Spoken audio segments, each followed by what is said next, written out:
What's up guys, welcome to another video. In this video I'm going to be going through exactly how I was able to make 4K on GBP USD. Just to give you guys the quote unquote proof. Let me see if it will actually show up on here though.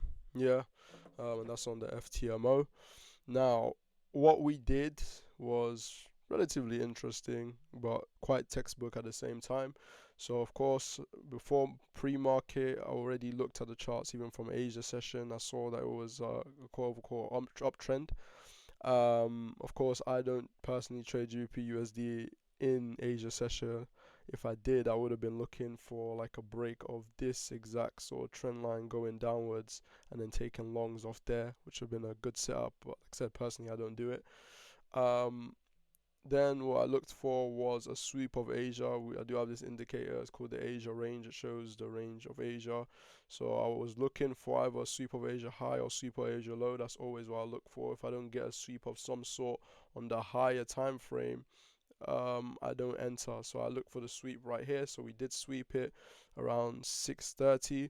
But what I know price does is sweeps and then resweeps. So I actually wait for the FOMO, call it a FOMO strategy in that sense. So it sweeps, makes everyone think that that's the only sweep, and then it sweeps, come back down, then resweeps. I always wait for the resweep and then enter. Not even off this resweep again. I enter off a test of the Asia high again. So, say for example, right here we had a sweep, and then resweep up here again, and then it comes back up to the Asia high to then test, and then I took the trade from here. Actually, this exact point when I did see a 15-minute candle closure below Asia highs. So then that's why I took the trade all the way down that way as well, which was pretty good.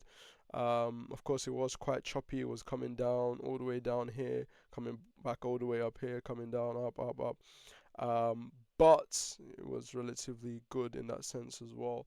So we also did have the volume profile on too. So if I use replay, it will show where all the point of control was, and it was this region. So that's why it chopped up a lot. But once the sellers took control, it just finally dumped down, and then it was an instant reversal as well. So like I said, there's lots of underlying liquidity down below here, and as you can see, with ICT concept indicator, I literally tapped into this exact zone before reversing. So I used these blue boxes um, as basically potential reverse zones as well, and also I map out the fib levels also for reversals. So at the 79%, you can often see reversals even when it comes down to carry on the uptrend. As you can see, it broke the trend line.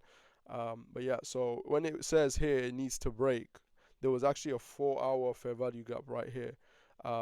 So it was a very strong possibility of it bouncing. As you can see, it tested, went back up, tried test again, went back up, went back up. So finally it broke. By the time I saw it was testing here a lot, I went break even here when it broke through a little bit. I broke break even here. So I brought my stops down, break even. It was either break even or just at the high, like minimal sort of risk like this. And then I just let it rock and then it hit full TP. Now, when it comes to the trend line, as you can see over here, like I said, I mapped out the uptrend. I was waiting for a break of the trend line as well, and then a retest of the trend line to then come lower. Then I look for a retest of Asia high, and then it goes from there. And then, as you can see on the chart, perfect TP to then flip all the way back as well. I'm sure you probably see is like around what 11 o'clock, coming towards sort of it's basically the build up before New York Open as well. New York Open basically brought price back down a little bit more, and then it just started pumping from there. Um, as you can see, so it's crazy. So I said having the precision TPs are key because, as you can see, I had it mapped out at the 79% as potential reversal points. So all these sort of key levels are potential reversal points. So you have to be very careful. If price doesn't rip through these levels, then there's a very high chance you could see a reversal. So I either just trail the stops or set my profit target at one of these lower levels at a discount price, and then go from there. So if this is to happen, then I'm out of there. But at the same time, if it goes down, I'm not having any FOMO because the amount of liquidity. Yeah, it could have tapped this, could have taken this, it could have taken this. But I wasn't really too bothered by it. Of course, we have been in a relative uptrend as well recently too. So I just decided, you know what, let me just take what's necessary. I know it's gonna build up, come up, build up, come up, and then push higher to take out these highs as well, as you can see. So I'd rather not be involved in that. Like I said, I'm just looking for slight 1 to 2 with good risk management to do what's necessary. That's it.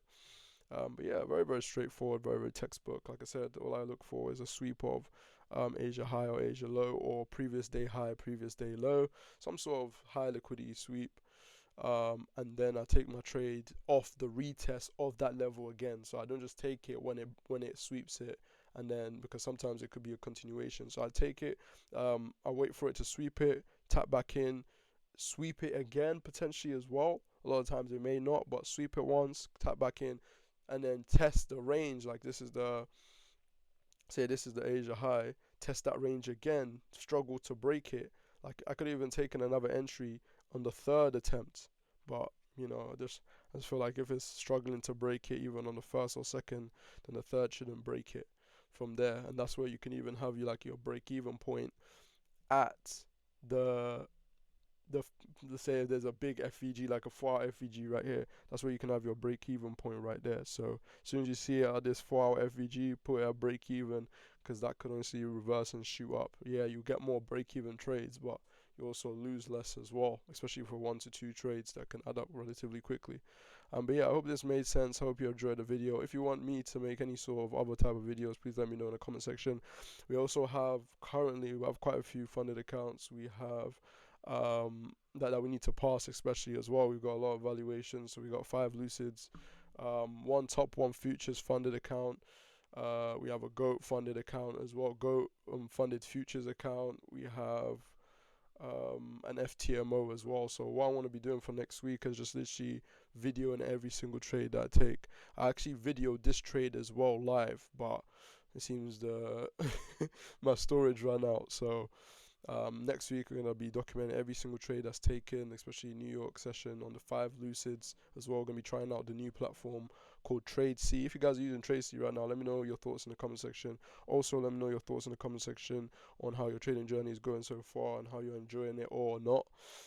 Because February, especially at the beginning, that was the biggest headache, man. It was dark period. But things are looking to get much better. Currently on a win streak, especially on the FTMO, etc. too. So hey man, we're gonna keep going, keep pushing.